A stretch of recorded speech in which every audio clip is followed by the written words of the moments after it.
প্রিয় দর্শক, আমাদের সাবেক রাষ্ট্রপতি শাহাবুদ্দিন সাহেব উনি পদত্যাগ করার পর শুরুর কয়েকদিন আমরা বেশ শুনেছি, বেশ একটা জল্পনা কল্পনাও ছিল যে কে হতে যাচ্ছেন পরবর্তী রাষ্ট্রপতি, মানে বিএনপির রাষ্ট্রপতি কে হবেন। এটা নিয়ে প্রথম 2-3 দিন বেশ জল্পনা কল্পনা হলো। স্থায়ী কমিটির কেউ হবেন নাকি বাইরের থেকে কাউকে নিয়ে আসা হবে, অথবা দেশের বাইরের থেকে কাউকে নিয়ে আসা হবে, এমন আলোচনা শুনলাম। এই সব আলোচনায় কিন্তু আছে, মানে কোনো আলোচনায় বাতিল হয়ে যায়নি। কেউ কেউ বলছিল একজন অবসরপ্রাপ্ত বিচারপতিকে আনা যেতে পারে, কেউ কেউ এটাও বলছিলেন যে অবসরপ্রাপ্ত সামরিক কর্মকর্তাকে করা যায় কিনা। আবার এমনও শুনলাম, একটা পত্রিকায় দেখলাম বেশ তারা জোর সে বললো যে এমন একটা নাকি খুব জোর গুজব আছে এবং জোর আলোচনা আছে যে ডক্টর মোহাম্মদ ইউনূসকে রাষ্ট্রপতি করা যায় কিনা। তো বোঝা গেল সবাই যার যার মতো করে একটা একটা করে ইস্যু পাবলিককে খাওয়াতে চাচ্ছে, গেলাতে চাচ্ছে যে একে বানান, ওকে বানান, তাকে বানান, এরকম আর কি।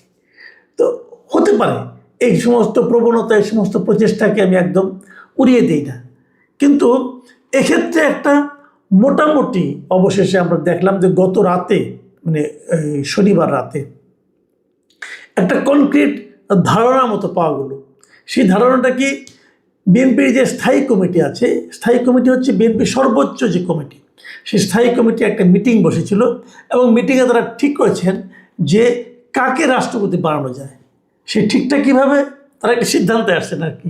রাষ্ট্রপতির নাম ঠিক করেন নাই, তারা একটা সিদ্ধান্তে আসছেন যে তারা কোন প্রক্রিয়ায় রাষ্ট্রপতি মনোনয়ন করবেন। কারণ মনোনয়নের পর তবে ইলেকশনের ব্যাপার আছে, কাজে তবে যেহেতু বিএনপির নিজেরই 2/3 মেজরিটি আছে, কাজে বিএনপির পক্ষ থেকে যাকে মনোনয়ন দেওয়া হবে কোনো সন্দেহ নাই, দ্বিধা নাই যে তিনি নির্বাচিত হয়ে যাবেন।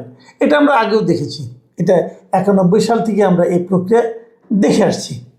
তো বিএনপির স্থায়ী কমিটি কী সিদ্ধান্ত নিল, এটা হলো সবচেয়ে ইন্টারেস্টিং, সবচেয়ে ইম্পর্ট্যান্ট এবং আমার বিবেচনায় সবচেয়ে, মানে আমি এটাকে ফানি বলবো নাকি ভয়ঙ্কর বলবো আমি জানি না, আমার জন্য সবচেয়ে আপত্তিকর একটা সিদ্ধান্ত। তারা সিদ্ধান্ত নিয়েছে, আমি বরং আপনাদের পড়ে শোনাই।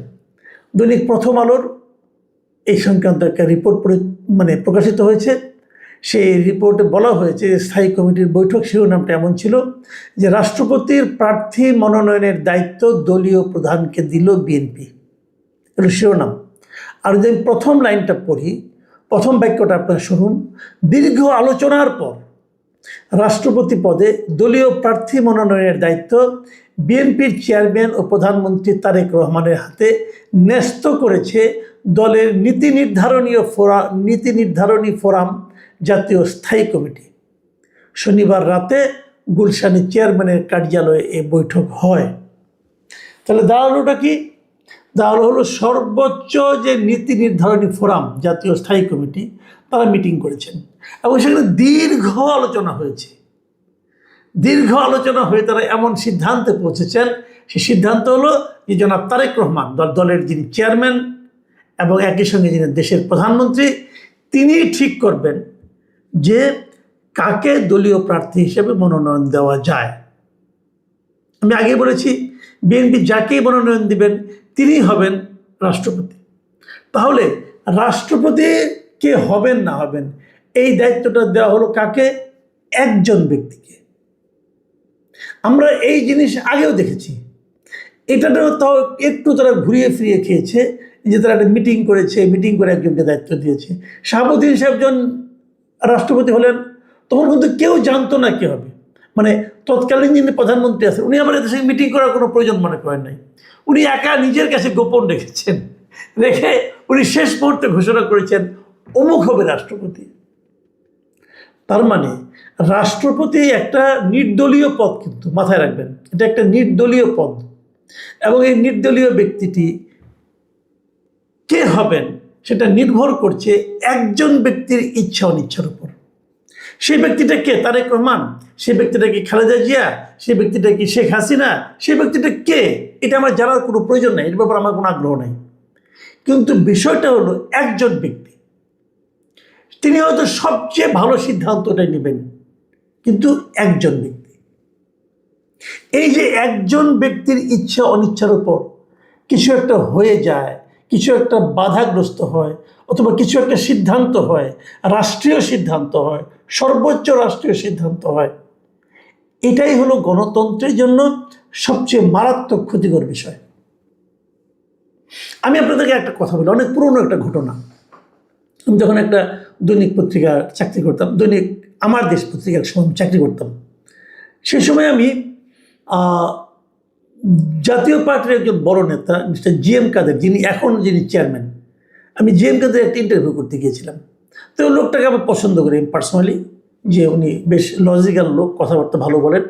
তো ওনাকে প্রশ্ন করতে করতে এক পর্যায়ে আমি বললাম যে আপনারা তো গণতন্ত্রের কথা বলেন, কিন্তু আপনার যিনি চেয়ারম্যান আছেন, তখন এরশাদ ছিলেন চেয়ারম্যান, তো উনি একা সিদ্ধান্ত নেন কে থাকবেন কে থাকবেন না, কে মহাসচিব হবেন কে মহাসচিব হবেন না, কে কাকে বহিষ্কার করা হবে কাকে বহিষ্কার করা হবে না, উনি একাই সিদ্ধান্ত দেন। এবং এই জিনিসটা আপনাদের দলের গঠনতন্ত্রের মধ্যেও আছে। তো গঠনতন্ত্র যদি এমনভাবে হয় যে একজন ব্যক্তি এককভাবে সিদ্ধান্ত দিবেন যে কী হবে কি না হবে, কাকে বাদ দেওয়া হবে কাকে রাখা হবে, কাকে কি পদ দেওয়া হবে, তাহলে এটা কি গণতন্ত্র হলো? ওনার জবাবটা ছিল তখন এরকম, উনি বলেছিলেন আমরা দলের সবাই মিলে ওনাকে যদি দায়িত্বটা দিই তাহলে এটাই তো গণতন্ত্র। তো আমি জীবনে এরকম হাস্যকর যুক্তি আর খুব কম শুনিনি, যে আমরা দলের সবাই মিলে ওনাকে দায়িত্ব দিয়েছি, অতএব উনি একা যেটা করবেন সেটাই গণতন্ত্র। তো আমরা এখন সেরকম গণতন্ত্র দেখছি, যে পুরো স্থায়ী কমিটি মিলে তারেক রহমান সাহেবকে দায়িত্ব দিয়েছে যে আপনি বলেন কি হবে, যে হবে সেটাই হবে, এটাই গণতন্ত্র। এমনও হতো, এই জিনিসটা বাড়তে বাড়তে কেমন হয় আমি বলি। যেমন আগে আমরা দেখেছি শেখ হাসিনারা বলে ছাত্রলীগের সভাপতি সেক্রেটারি কে হবে, এই দায়িত্বটাও দেওয়া হতো শেখ হাসিনাকে। অথচ ছাত্রলীগ কিন্তু শেখ হাসিনার কেউ না, শেখ হাসিনার পার্টির কোনো অঙ্গ সংগঠন না। শেখ হাসিনা ছিলেন সভানেত্রী, ছিলেন আওয়ামী লীগের, ছাত্রলীগ আলাদা একটা সংগঠন। সেই সংগঠনের সেক্রেটারি প্রেসিডেন্ট কে হবে সেটা আওয়ামী লীগের যিনি সভানেত্রী তিনি নির্ধারণ করতেন। যুবলীগের কে হবে এটা উনি নির্ধারণ করতেন। স্বেচ্ছাসেবক লীগের কে হবে প্রেসিডেন্ট সেক্রেটারি এটা উনি নির্ধারণ করতেন। এবং আমার ধারণা আগামীতে বিএনপিতে ওই একই প্র্যাকটিস থাকবে, যে ছাত্র দলের সভাপতি সেক্রেটারি কে হবে এটা তারেক রহমান সাহেব নির্ধারণ করবেন, যুব দলের সভাপতি সেক্রেটারি সাহেব কে হবে তারেক রহমান সাহেব নির্ধারণ করবেন, স্বেচ্ছাসেবক দলের সভাপতি সেক্রেটারি কে হবে ওটাও তারেক রহমান সাহেব নির্ধারণ করবেন, এবং দেশের প্রেসিডেন্ট কে হবে না হবে সেটাও তারেক রহমান সাহেবই নির্ধারণ করবেন। আমার প্রশ্ন, তারেক রহমান সাহেব কি বলেছেন যে আমি সব নির্ধারণ করব? উনি বলেছেন? আমার ধারণা বলেননি। বাকি যারা আছে সবাই তার উপরে চাপিয়ে দিয়েছে, এটা এক ধরনের মোসাহেবি।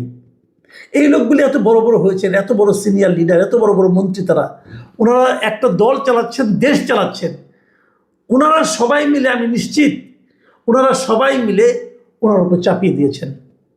এবং এই চাপিয়ে দেওয়ার মাধ্যমে ওনার কাছে দেখাতে চেয়েছেন যে দেখেন আমরা আপনার কতটা অনুগত, আমরা কিছুই বুঝি না, আমরা নাবালক, আমরা কিচ্ছু বুঝি না, আপনি যা বলবেন সে এটাই হবে। এই যে এটাকে আমি আনুগত্য বলবো না, কিন্তু এই যে একজন লোককে বিভ্রান্ত করার একটা প্রক্রিয়া, এর মাধ্যমে ওনারা তারেক রহমান সাহেবকে বিভ্রান্ত করছেন। কেবল তাই নয়, যদি এই নির্বাচন নিয়ে কোনো সমস্যা হয়, ধরেন এমন একজন লোককে নির্বাচন করা হলো যাকে নিয়ে প্রচুর দেশ জুড়ে বিতর্ক হলো, সেই বিতর্কের দায়ও কিন্তু তারেক রহমান সাহেবকে বহন করতে হবে। কেন উনি এটা করতে যাবেন? কেন ওনার উপর চাপিয়ে দেওয়া হলো? হয়তো ভদ্রলোক কিছু না করতে পারেন নাই, অথবা উনি কেন উনি এটা এনজয় করেছেন আমি জানি না। যদি এনজয় করে থাকেন তাহলে ওনার জন্য আমার দুঃখ হলো। এই জায়গাটাতেই সমস্যা। ধরেন এখন এনজয় করছেন, হয়তো ভালো করছেন, এরকম করতে করতে অভ্যস্ত হয়ে যাবেন। এক পর্যায়ে উনি নিজেই সব সিদ্ধান্ত নিজের থেকে দিবেন, তখন আর স্থায়ী কমিটিকে মিটিং করে দীর্ঘ আলোচনা করে ওনাকে দিতে হবে না, উনি নিজেই দায়িত্ব নিয়ে নেবেন। ঠিক আছে, আমি বলবো আপনারা সবাই চুপ করে থাকেন। যখন এইভাবে কি কারণে নামাজকে এই চিন্তাটা আসবে, তখন উনি হয়তো ভাববেন আর আমি তো পারি, আমি তো আগেও করেছি, এই যে আমি সব পারি, এই যে আমি সব ঠিক করি, আমার করা নিয়ে কেউ কোনো প্রশ্ন করে না, এই যে চিন্তাটা, এই যে মানসিকতাটা, এই মানসিকতাটাই হলো একজন মানুষকে স্বৈরাচারী করে তোলে। আমি মনে করি এখনও যেন তেমন কিছু না, ছোট ঘটনা, কিন্তু আমার বিবেচনায় এই স্থায়ী কমিটি তারেক রহমান সাহেবকে সেদিকেই ঠেলছেন, আমাদের প্রধানমন্ত্রীকে সেদিকেই ঠেলছেন যে আপনি স্বৈরাচারী হন, আপনি সব বুঝেন।